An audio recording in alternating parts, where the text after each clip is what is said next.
Stephen Witt won the Financial Times Business Book of the Year for The Thinking Machine, his biography of NVIDIA's founder, Jensen Huang.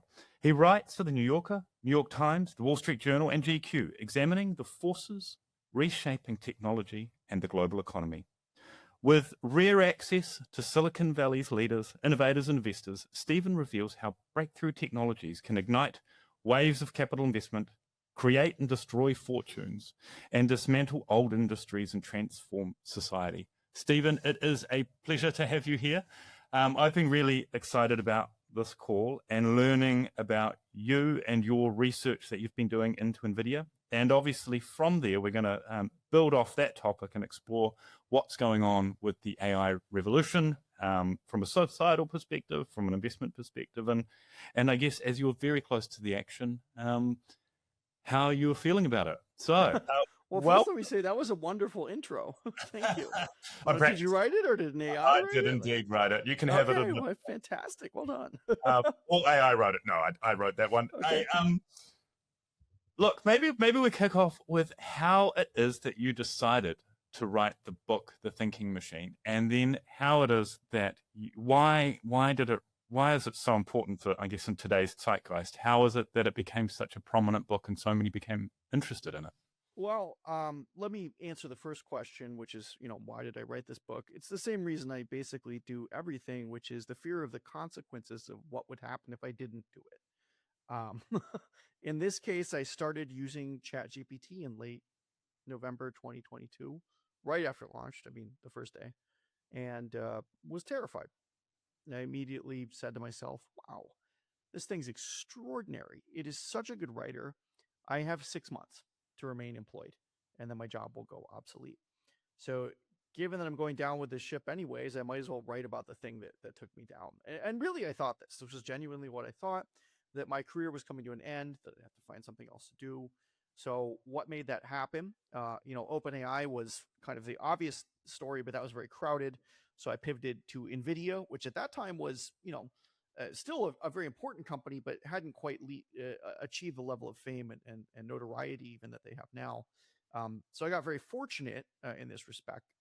When I started writing this book, NVIDIA was the 7th or 8th largest company in the world by market capitalization.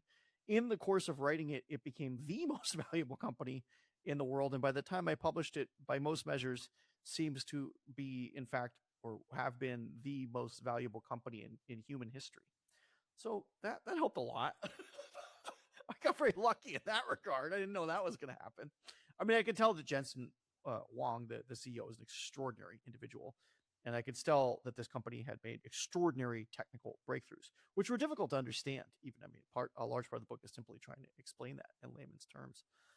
And then I had a couple headwinds at my back. Suddenly, people who thought of NVIDIA as like the video game company were like, oh, what's this AI thing? And then a much larger group of people had never heard of this company. And suddenly it was their single most valuable stock holding in their portfolio. Nobody knew what they made or why they were so valuable. They didn't have much of a public facing arm, especially not in AI. It's mostly a business to business transaction when you build a data center. So people were very confused, and having someone to sort of gently explain who it was helpful. And then the final piece of the puzzle, and I mean, I don't know why I got lucky like this, is I got to talk to Jensen a lot, more than any other journalist. And not only that, but Jensen is just fascinating. He is just such an incredible character. And that usually does not happen when you're writing business stories. Jensen has been the founder, CEO, and main character of this story since 1993. I got lucky there. How did you get access to Jensen? Let's start there. There's so much cool stuff in there I want to explore, but how did you get access to Jensen? If you know, some of it's a trade secret. Some of it's trade secrets of journalism that I can't completely reveal. You went to Guineas, right? Ultimately, but that was not how I got access. Right. After 15 years of corporate investigative journalism and failing a lot at getting access to individuals, I've gotten better about understanding what the gatekeepers of corporate executives, particularly here I'm referring to the PR executive to surround the executive, want and need and expect. So playing that game a little bit was something that I could do. I think the other thing that is true is I was just obsessed with Jensen. More so, I think, than any other journalist who approached him. I genuinely knew so much about him before anyone else. Other people were coming to him and they didn't done their research. I did something like 200 hours of research before I even reached out to Jensen. I was digging through old YouTube videos of Jensen and I made this comprehensive list. In fact, I read all 700 articles that was ever published in the New York Times about NVIDIA. And I made a list of every question any journalist had ever asked him. And then I made my list of questions, which had nothing in common with that list. It was all new material. So, for example, I'd found this old YouTube video of Jensen on a Taiwanese news program in 2009. This is back in the dark ages of like video game technology, where he mentioned in passing that he almost died in a car accident once. But the interviewer hadn't followed up, and I couldn't find any other information about it. So actually, that was the first question I asked Jensen when I got him on the phone, or when I got him in person, actually. Tell me about the time you almost died in a car accident. And he just kind of like perked up and looked at me. He's like, oh, so you heard about that, huh? And then told me this incredible story of when he was 21. He'd gotten engaged that night. He was with his fiance and they were driving home to her parents, that is, to break the good news. And they hit a patch of black ice and rolled the sports car, nearly died. They had to get cut out of the car. And so I was like, all right, I'm getting material that is not just like, oh, tell me how a parallel computing processor works. This is like the good stuff, and that's what you focus on as a journalist.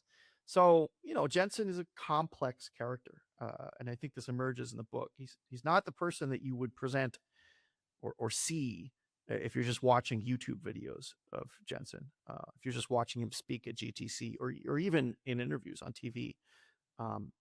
Unrelenting positivity, a leather jacket, What was the first two things you said? Unrelenting positivity.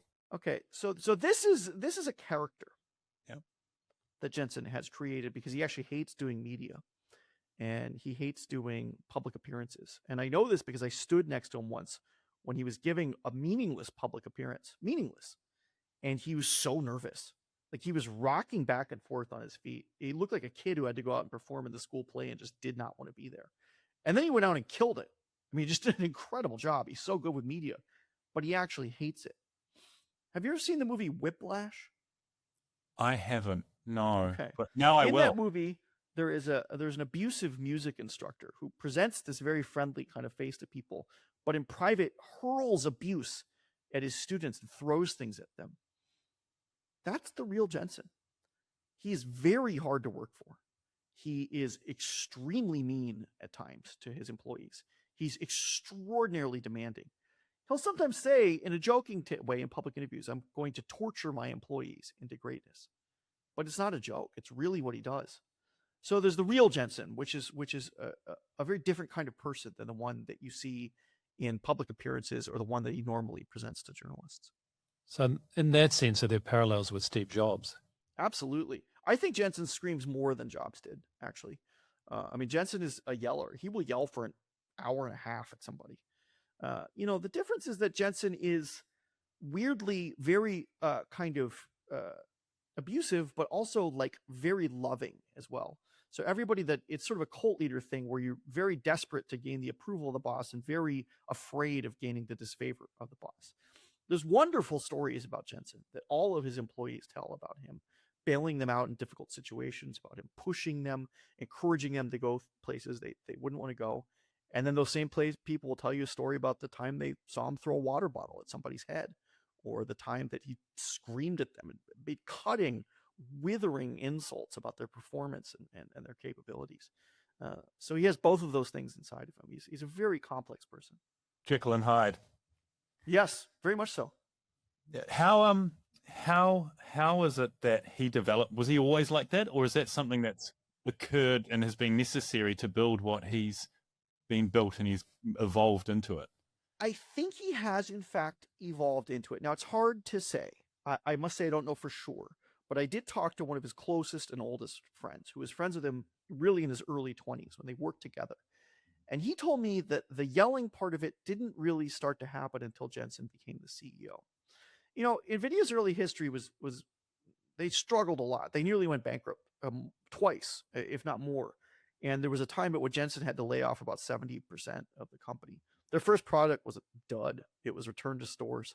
It just didn't perform the way they wanted to, and they had to kind of reboot the whole company from scratch and pursue a much less humble vision than the kind of big one that they'd originally pursued for computer graphics.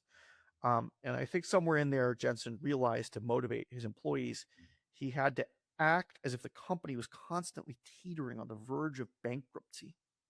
Even today at NVIDIA, the motto is, and this is the largest company in the world, he will tell his employees, this company is 30 days from going out of business. Now, there were times where that was literally true. There were times in NVIDIA's history where they didn't have enough money to pay the rent and barely make payroll. Now it's not true, but still conceptually at Jensen, it is true. Remember what I said at the beginning, that the reason I wrote the book about NVIDIA is I was just the same reason I do anything. I was afraid of the consequences of what would happen if I didn't do it. I have this in common with Jensen, actually. This is what motivates him.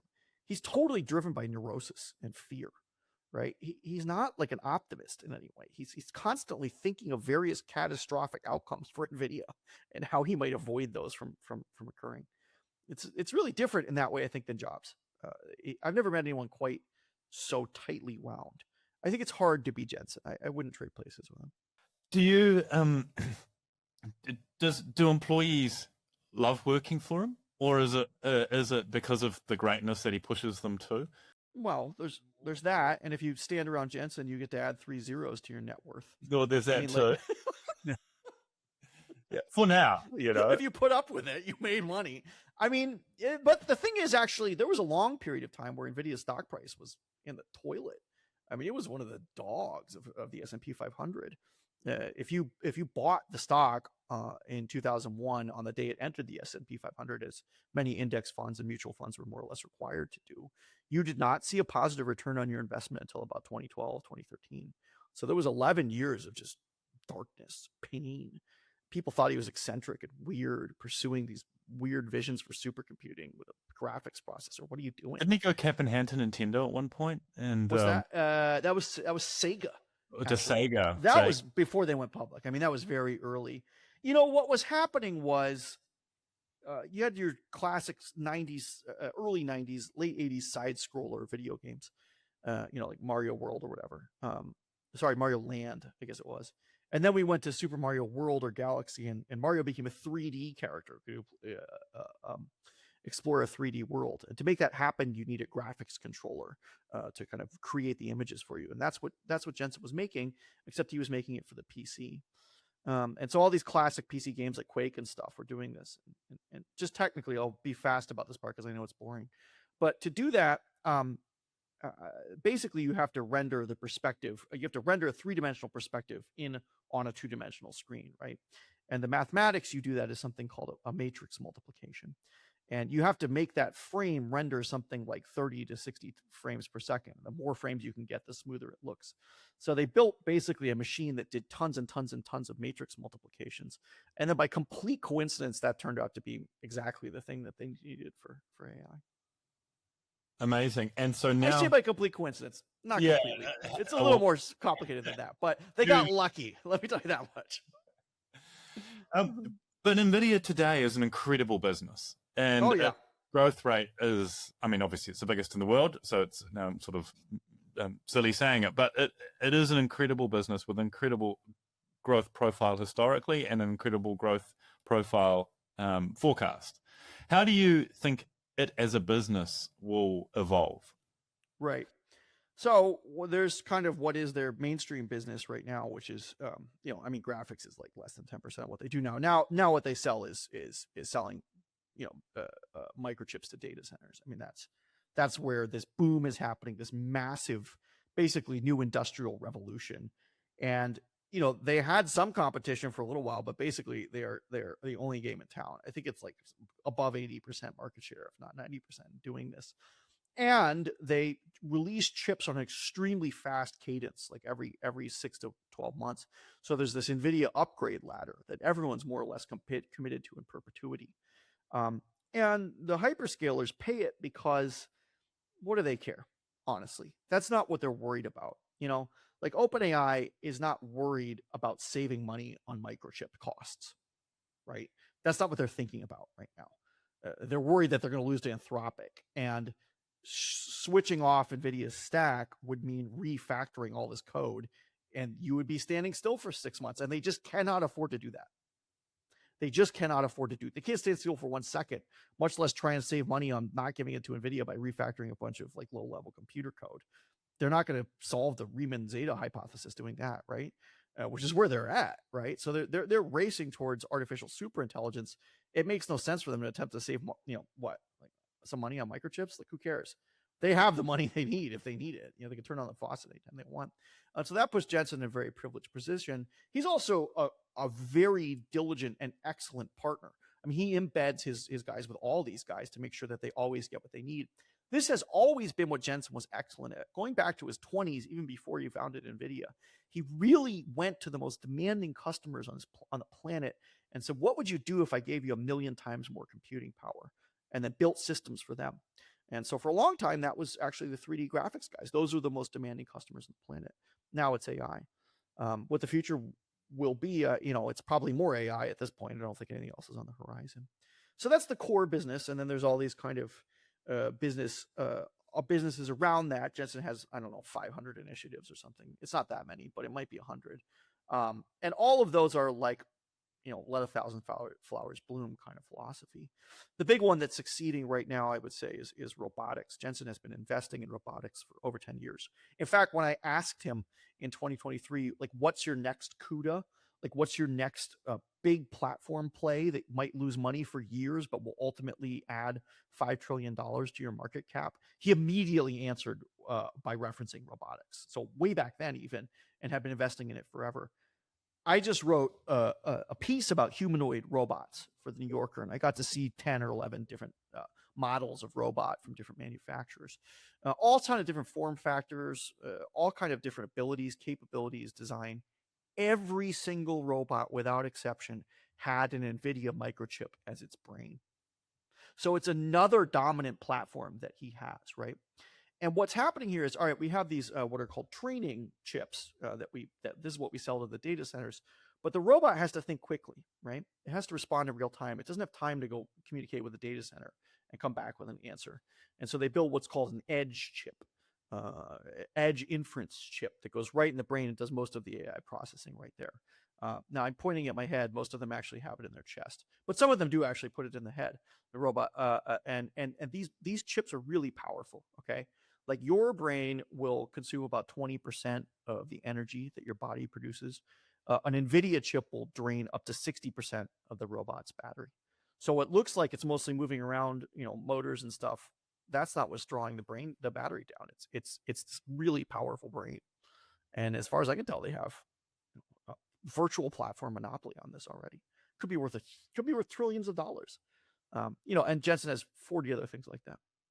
Why robotics? Why is that the one? Is it just because of the, if society gets them to work in a way that's actually truly convenient, call it that, in whatever form? Jensen's vision is that everything that moves will be autonomous. That's what he says. So whether it's a humanoid or whether it's a self-driving car, self-driving vacuum, toilet cleaning robot, he envisions a world in the near future where you will have either one humanoid gadget in your house doing all your chores, or a fleet of smaller purpose-driven gadgets doing all of your chores. And I think he is agnostic about actually which of those two worlds occur. He should benefit in either one. But that's what's happening. And I see a lot of investment coming there. I should say the robots right now have not had their Chat GPT moment. They will not blow you away with their capabilities. In fact, they're sort of clown-like and they fail a lot. But, having covered AI for some time now, I truly think that it's only a matter of time. And I'd actually be surprised if we don't have a significant breakthrough in the next 12 to 24 months in robotics. I have yet to see the hill that AI can't climb. Is that a function of compute power, a bit like AI is? And if you sort of chart AI on a compute power model, often it's just a 45-degree line, and the way it expands is robotics that problem as well? Or what's missing there is data. So what's missing there is we have these vast repositories of data for text, right, and for mathematics and for other things, but we don't have a big free library of joint action trajectories, right? So people are attempting to build it, right? Either by reverse engineering it from like YouTube videos, or putting like factory workers in motion capture suits, or first person view cameras and whatnot, so they can build these data libraries up and up. The company I talked to, 1X, from my article, they're deploying robots in the home, and at least part of the play is just that they're not going to work that well at first, but they're going to use teleoperators to control the robot, and then that teleoperations group is going to sit directly next to the AI group at 1X headquarters, working in tandem to take teleoperator data and turn it into like more actionable AI data. It might take a minute. It might take a minute. Data is the thing about the AI that we have now, to the extent it has any limitations at all, it doesn't learn very quickly. Like, for example, if you wanted to teach a robot to shuffle a deck of cards, given current technology, you'd probably have to train it on, like, I don't know, like 1 million hours of card shuffling. I learned to shuffle cards. I think it took me an hour. It might have taken me 2 hours, So I learn much, much, much faster. I have much more physical intelligence in terms of my ability to learn complex physical tasks than the robot does. On the flip side, the robot can clone itself in a simulator and do 1 million runs at once. So who cares if it takes a long time to learn? Like, it has advantages that I don't have. This was a point Jeffrey Hinton made to me. Like, yeah, actually it's true that AI doesn't learn in quite the same way we do, but that doesn't mean it's inferior. Maybe it's smarter. Different for different applications. Yeah. So, yeah. Okay. So we're, again, robotics. Do you think that it is going to branch out, sort of fork, if you will, and have different chip types, and it's going to become a really diverse market with lots of different providers? You referred to 12 or 14 that you'd already explored. Or is it going to sort of compress down into there's NVIDIA and then there's the Tesla chip, or the Tesla robot? Or, is which way? Because the investment proposition is so much capital needs to be deployed to take something. Yeah, I mean, I'm not even that excited about humanoids, to be honest with you. It doesn't necessarily make sense in an industrial setting. Ideally, you would just rip the arm off the robot and have the arm do the task that you want it to do, right? And this is a way that roboticists talk. In fact, half the roboticists I talked to thought humanoids were stupid, that it made no sense at all to build. Why am I putting all this power in a pair of humanoid legs that's just standing there if I just wanted to spray paint all day, right? I know these guys were coming from an industrial robotics perspective, but maybe the paradigm that we think of as a kind of connected human body is not the correct one. These things are modular. They have detachable limbs. They might have wheels if they need them. They can put a chainsaw on their arm. Like they can do things that we can't do. I mean, think about it this way, right? What makes more sense?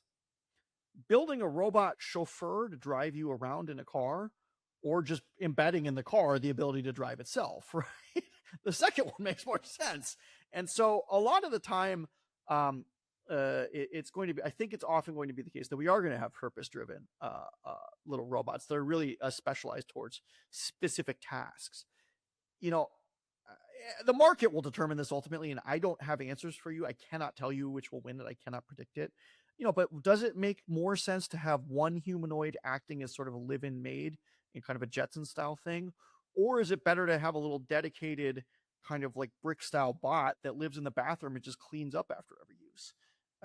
I think probably if you do the math, the second wins, but I'm not even totally sure, to be honest with you. I guess it comes down to versatility versus price, all that sort of stuff. And that I mean, it's like, some spreadsheet will ultimately determine it. We'll just also, like, we'll have to see what consumer behavior is. We're just starting to sell these things. We'll learn a lot from following the consumer. I know you probably, your investors want me to tell you what's going to happen, who's going to win. No. Well, I don't actually know. I can just tell you what to consider. Yeah. Back to NVIDIA. So where, and Jensen, where do you think he has been in his leadership? What is the kind of the key trait, besides being demanding of his, I guess, his staff, that has enabled that business to become so incredible? Is there anything else in there from his leadership style that that really stood out to you? Yeah. The Jensen is what I would call a front of the class kid by temperament. Sits at the front. He gets excellent grades, passes every test, goes to a good school, etc. And those people often do quite well. And then suddenly they're put in a corporate environment and they struggle. There's no rules anymore. It's all self-directed. It's achievement oriented, and people cheat all the time. Actually, they do all sorts of underhanded shit. And if you're not, pardon my French, but if you're not prepared for it, you'll be shocked. Jensen has a superpower though, which is when he was like 13 years old, he was sent to this by accident to like a juvenile delinquent school, like a reform academy, and had to survive. I'm sorry, he was 11 years old, 10 years old when this happened, under very difficult conditions. The place was covered in cigarette butts. His roommate was actually a guy who'd been in a knife fight. And so he has these front of the class skills by sort of temperament, but he also has a lot of back of the class training. And what are the back of the class skills? Well, it's how to cheat on a test. It's how to get a grade you don't really deserve. It's how to kind of undercut your competitors in underhanded ways. The president of the United States is a back of the class kid, so you can go quite far by doing this. Now, interestingly, by temperament, I actually am a back of the class kid. I got bad grades and spent a lot of time smoking weed in the parking lot in high school. I didn't, I was lucky to get to college. And then I learned the value of much later in life of studying and paying attention and doing your homework, which I'm very diligent about now. Jensen kind of, I think, had the opposite direction. He understood the value of doing the diligence and doing homework, but also like, how to win. So he unifies both of those skills in one person. So if it requires NVIDIA to do something ruthless, he can execute on that. And that's happened many times. I mean, back in the 3D graphics times, they would submit their graphics cards to these, benchmarking services, and they would totally rig the benchmarks. I mean, they would absolutely play the judges to get them what they wanted so that they would list NVIDIA as number one. And they do something similar in various forms of AI today. So that's part of it. The other thing that is very hard to replace, and that I do not have at all, is that Jensen is just, his IQ is like 180, right? I mean, he started playing competitive table tennis from no background when he was 15, and within, I think, 4 or 5 months, he was nationally ranked. And he could do that with anything. He just learns and absorbs information so quickly and develops talent and skill so fast. It's almost superhuman, and he can do it in nearly any domain. And so people sometimes ask me like, oh, well, what can I learn from Jensen? And I don't want to tell them this, but it's like, what can I learn from, Shaquille O'Neal? Well, should you be 7'3"? I guess that would help. Jensen is like 7'3" mentally, right? He has these kind of innate talents that are difficult to replicate. It even makes it hard to find a replacement CEO for him. It's kind of the great weakness of NVIDIA. I mean, there's plenty of very, very brilliant high IQ people around Jensen, but this unique combination of drive and willingness and ability to learn and adaptability is rare. And then lastly, the thing I mentioned before, just the extreme neurosis, the paranoia, the fear of failure that drives him relentlessly, 14 to 15 hours of work every day. I don't even think Elon operates in that way. I think Elon is more of what we might call type A person. He has a vision of what could happen and pursues it. So it's more optimistic. Jensen has a vision of what will fail and what will go wrong.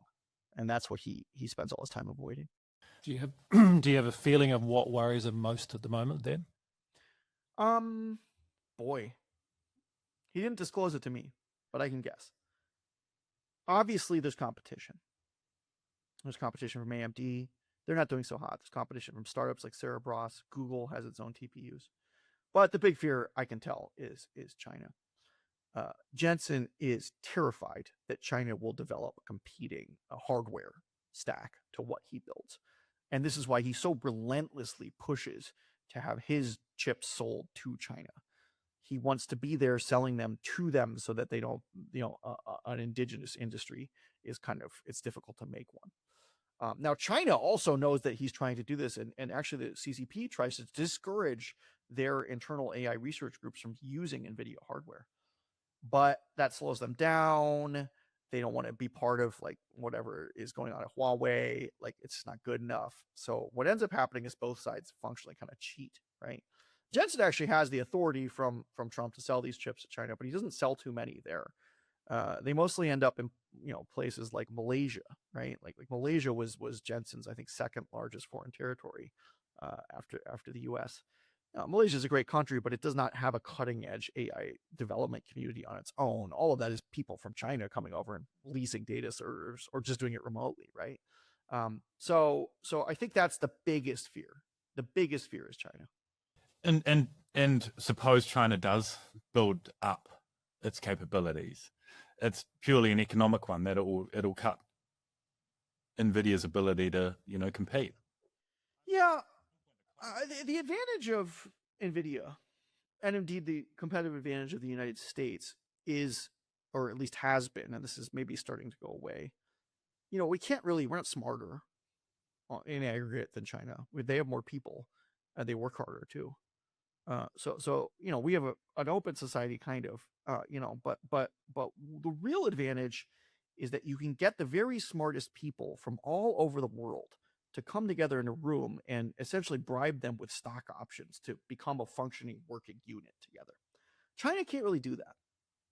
It's very hard for China to attract the single top 100 engineers in India or in Europe or in the Middle East. They want to go to Silicon Valley. They don't want to go to Beijing.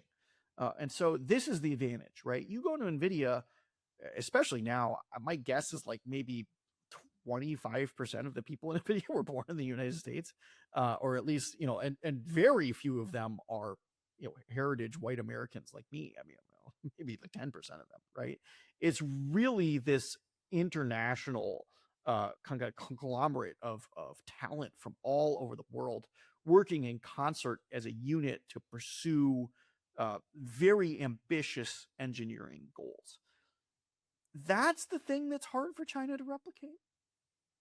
Like, they could do the rest of it, but it's hard for them to get a guy from France, a guy from Israel, a guy from India, a guy from Taiwan, a guy from China, a guy from Japan in the same room working together on the same problem. We can do that as Americans. It's the thing we figured out. Unfortunately, that's now under attack by nativist political impulses in the United States, which is really killing the golden goose. If you think guys like Pete Hegseth are going to build something that looks like this, you're wrong. They just don't have the intelligence or the drive. But it's also, I guess, it's susceptible. I'm not saying this is going to happen any time, but ultimately it's just a legal framework, and then people responding within it, right? So yes and no. I mean, this is the thing. Any company can clone this any country can have this legal framework, and many do, right? And yet they fail to replicate Silicon Valley. It's the legal framework. It's also America's shareholder first culture, which we pursue more aggressively than any other country in the world. Certainly Europe. I mean, I don't think the Chinese stock market has gone up in 20 years, even if they had incredible economic progress, right? Only in America does the shareholder always come first. And that is reflected in the American stock prices. The fact that America has pulled away, frankly, from the rest of the investment world. I mean, we're just off on our own almost in terms of profits and corporate profits and investment returns. Now, that even in America is now producing a lot of kind of like a populist pushback, right? Like all of these socialists are now getting elected because it's gotten so unbalanced to some extent. But it is America's secret sauce. It's always been a nation of immigrant hustlers, right? Like gold rush guys and diggers and whatever. And we've never had much going on except commercial interests of what we do. So that's the thing we can do better than anyone else. For that reason, I think it's smart to double down on it. Hundreds of years later, nothing's changed. And you've got a network effect as well, right? So beautiful. Oh yeah, and the network effect of Silicon Valley is tremendous. I mean, it's also a nice place to live for the most part. It's culture. You're in California. It's beautiful.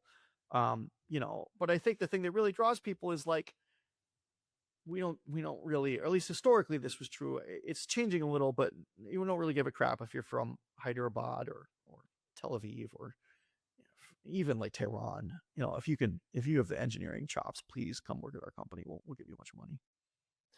Where do you think the direction? I mean, it was interesting hearing your words earlier about the AI. You are sort of implying AI can do anything, and I think a few years ago people would maybe put caveats around a sentence like that, but it was very open. Where do you think the direction of the new industrial revolution, I think were your words too, where is it going? I don't know, man. I mean, AI is making human labor less valuable, human intellectual labor less valuable. Humans are becoming less economically valuable. What does that produce? like it's funny. This sounds insane, but bear with me. Like I remember reading the OpenAI founding documents, and there's something in there like we don't really know if money will have any meaning in a post AGI world, right? Like what is capital? Anyways, what is money? It's kind of like stored human potential that motivates humans because of social reasons, right? And I understand how abstract this sounds, but think about it. Like no money has no enduring value. Money from 200 years ago is worthless, right? And so we use it to motivate humans. But if humans become less economically valuable, maybe money also becomes, and capital, kind of the broad abstract concept of capital seems to have any meaning because you don't need to economically motivate humans anymore. You need to motivate machines, and they may have different kind of economic incentives. I'm aware of how strange this sounds, but it might actually happen. So I don't really know what the future looks like. There's also the risk that AI kills us all. I write about this a lot. Jensen doesn't think this is a real risk. He screamed at me about it when I kept bringing it up. But, you have the Hugging Face incident, which, a philosopher like Nick Bostrom predicted something like that could happen in 2003. Now, 23 years later, something like that, exactly how he predicted it might happen, happened almost to a T, like a science fiction script or something, right? So these systems can get away from us, and they can have really bad outcomes. If it was just philosophers and quote unquote rationalists talking about it, I'd be less concerned. But even when I talk to leading computer scientists, Nobel Prize winners, they're concerned about this. And those guys correctly envisioned what neural nets could be 20 years ago. And now they're really worried about what the next 20 years look like. So I think we do have to listen to them as well. So that's on one side of the ledger. On the other side of the ledger, there's a whole bunch of access to information and intelligence. I mean, having the whole corpus of human knowledge at your fingertips. Well, we already had that, right? More or less.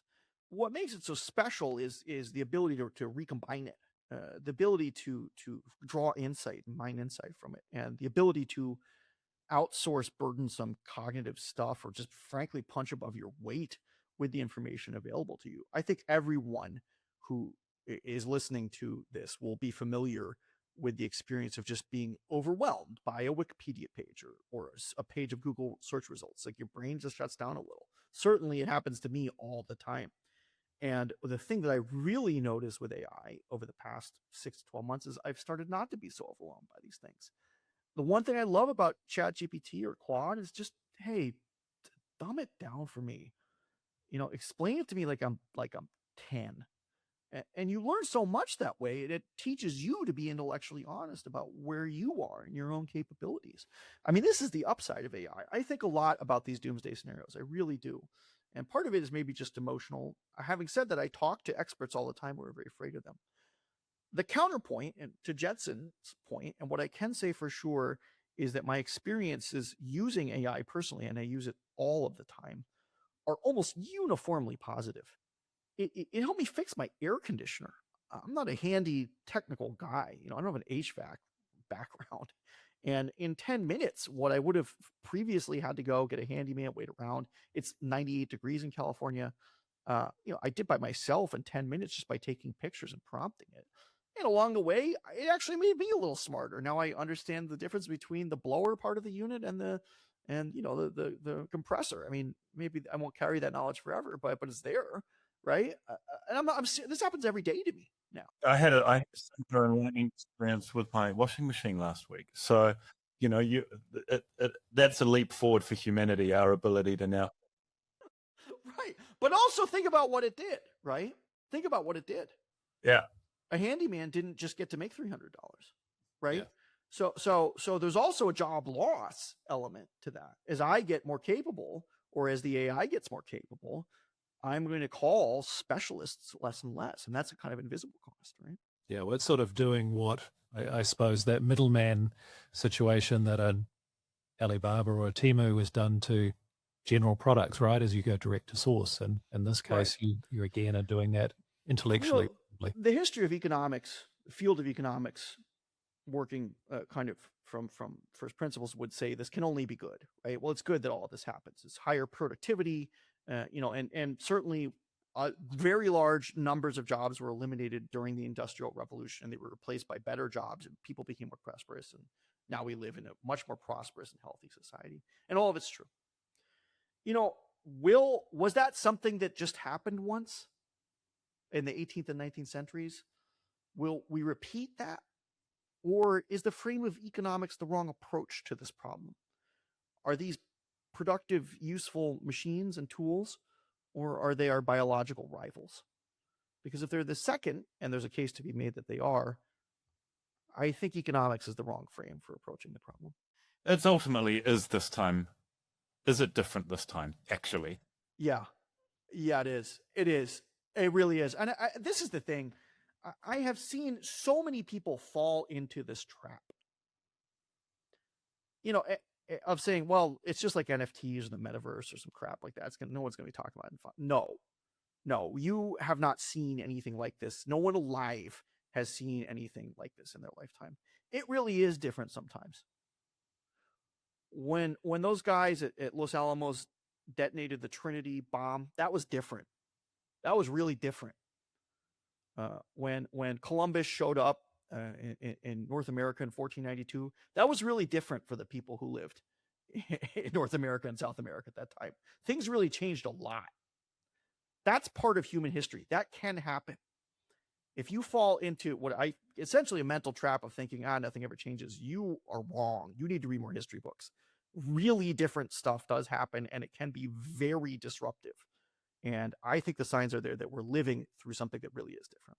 Just one thing that all of this seems to depend on, and what we haven't touched on, is power, physical power, electricity. What's your views on that, and how does that demand keep driving, or is that something which AI solves in a way? Or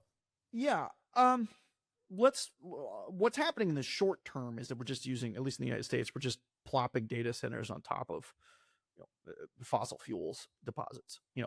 So big natural gas reservoirs. They may go back to coal if Trump gets his way. Solar and wind have been defunded to some extent. This is all idiotic in some ways. The longer term solutions, you have to build nuclear power plants, but those take forever to build, and nobody wants to live next to one. And even then, nuclear power is, I think, overrated by its proponents. When Iran attempts to develop a nuclear power plant, we shoot missiles at them. So it's not that popular. It can't really clone it and spread it to the developing world very easily, right? So then you can look at solutions like solar plus storage, wind plus storage, which are far away. I mean, we can't generate anywhere near enough energy in that fashion right now to build the data center build out that we need. So I think it's still fossil fuels, honestly, for the intermediate term. Now, a few things can happen. One, we can get a more efficient paradigm for training AI. Maybe we need less data and less power. Two, we can put them all in space. Three, we can tackle the nuclear fusion. I don't think we're too close to that either, but maybe AI will enable some breakthrough there. I mean, it's hard to say. I think we'll just build it. Honestly, I think the this is the thing. Someone asked me the other day, what's the only way to be safe about AI? And I was like, we got to shut it all down. If you're really worried that AI is going to wipe you out, then you just have to stop researching it forever and set it to the side. If you did that today, I think the US stock market would go down 50% or more.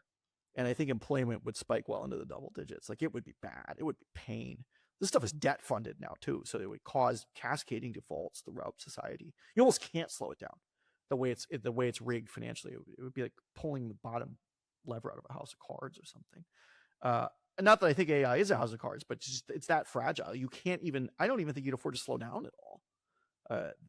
The way this stuff has been financed, and the way it's been built in such an aggressive way, makes it very difficult to even hit the slowdown button, much less the pause button, right? So I think we're committed. We're sort of all in to building this financially, right? And then on top of that, there's the opportunity cost of not building it, right? It is awesome. It rules to use it. Maybe you'll cure cancer. Maybe you'll cure all Alzheimer's. Maybe we'll have nuclear fusion. We'll never know if we pause it, and those are real things that can happen. They're not just pie in the sky dreams. So the opportunity of cost of slowing down would be high too. We'll have to see. The AI guys, inside OpenAI, inside Claude, after the Hugging Face hack, they basically all signed an open letter begging the US government to regulate them, begging.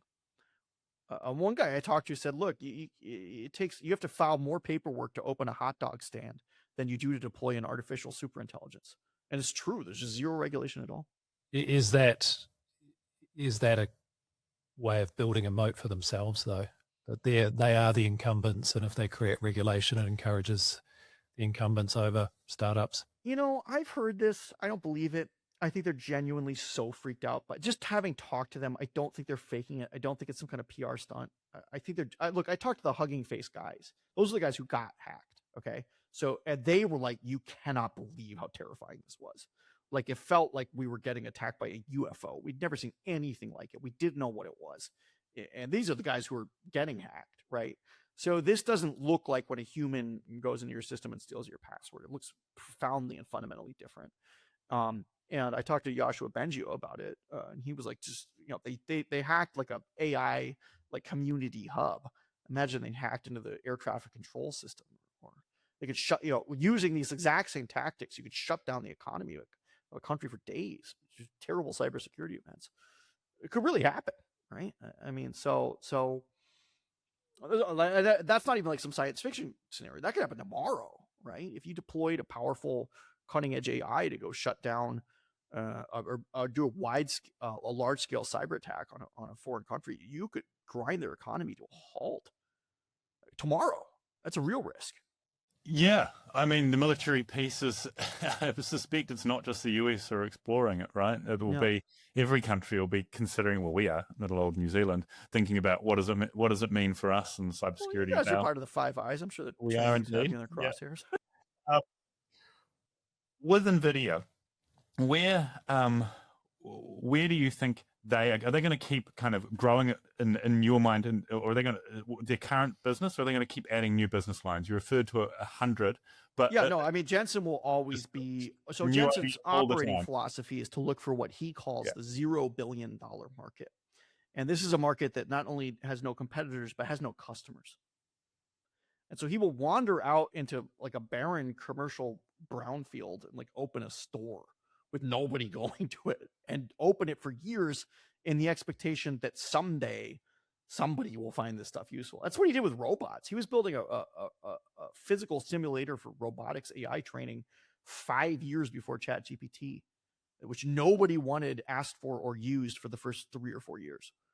And then suddenly it's field of dreams, right? The customers showed up, people will come, and then they did come, and now they're prospering. You're crazy. Now, for every one of those that he builds, there's 10 that never go anywhere. But the payoff from the one is so great that it doesn't matter. And this was, I mean, what happened during the GPU days is that they realized that their customers were the best kind of customers. They were addicts. They were addicted to video games, and they were willing to pay any price to render video games better and more quickly. And I think a lot of companies would have been great. We're printing money here. Let's pay out some dividends to shareholders or buy back the stock. Jensen took all of that excess cash and plowed it into this berserk supercomputing experiment that nobody thought would work, and drove his stock price down 80% for a while. But he's willing to do that, and having won it that once, he's only going to double down. You can think of him as one of these big swing capitalists like Walt Disney or Elon Musk, who takes whatever he made from the last project and just plows into the next crazy sounding thing. It doesn't always work, but when it does, it's huge. Yeah, he gets his kicks out of building, right? Out of creating new things. And it comes down to ultimately what the personality, the leader is. It's amazing, actually. Okay, my last question, you're in writing the book, what was the most fun thing for you personally that you got out of it? What was the most fun thing personally for me that I got to do? I did not have fun writing this book. Awesome. It was the professional challenge of a lifetime, and I'm so happy I got to do it. Yeah. But what happened was I was actually ghostwriting somebody else's biography when the opportunity for this book came along. So I had to write 2 books in once in less than a year, and I wrote about a year. So what I did was I adopted a Taiwanese 996 work schedule where I worked from 9 a.m. to 9 p.m. 6 days a week. Although in my case, it was really 997. Because I didn't take a day off for 365 days, writing one book in the morning and the other in the evening, and just going insane. It was a challenging time for my family. It was a very challenging time for me. So it wasn't fun. I busted my ass, frankly. But the world It's a good question. There's got to be a time that was kind of fun. maybe it was just After the book came out, I got to do a book tour in China. That was awesome. It was all worth it just for that. Even not plus a bunch of other great stuff that happened. But the period of writing it, I barely remember it. It was so frenzied. I'm honestly kind of surprised it even turned out halfway decent because I felt like I was delirious writing it half the time. But then I read about how NVIDIA pushes out its chips and its programmers, and the guy would be like, yeah, I was barely awake when I wrote that code. It was 1 a.m. in the morning. I was in the light of the simulator. I think I might have fallen asleep on the keyboard and then woken up and kept coding at one point. So, I guess if you hadn't have done it, there's a good chance you wouldn't be on this call right now. That's right. No, it was definitely So maybe worth it. chalk this moment down to your best book writing, fun right. section. And hey, Stephen, thank you so much for joining us. It's been a fantastic conversation. That was great. I wish you all the best, and I'm looking forward to your next book. Did you notice how I didn't ask you what it's going to be? Well, I have a couple ideas. I have 3 ideas, but I think I'm going to ride this AI hacking risk wave. I think there's a lot that goes unreported there. I think in some cases I have kind of privileged information. I think it'd make a great book. It could be quantum computing too, but honestly, quantum computing still feels like a science fair experiment to me, and it's the opportunity cost of just not writing more about AI is high. So I think I'm going to stick with that. Fantastic. Have a great rest of the day. Thanks for talking, guys. Thanks.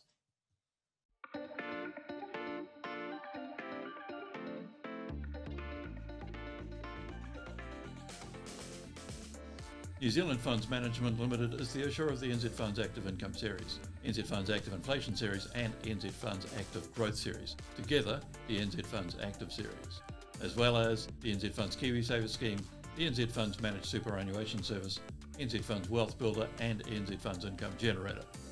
For further information or to request a copy of the product disclosure statement for each of these, please contact NZ Funds or visit nzfunds.co.nz. This recording is provided for information purposes only. The information provided is not intended as a substitute for specific professional advice on investments, financial planning, or any other matter. Past performance is not an indication of future returns.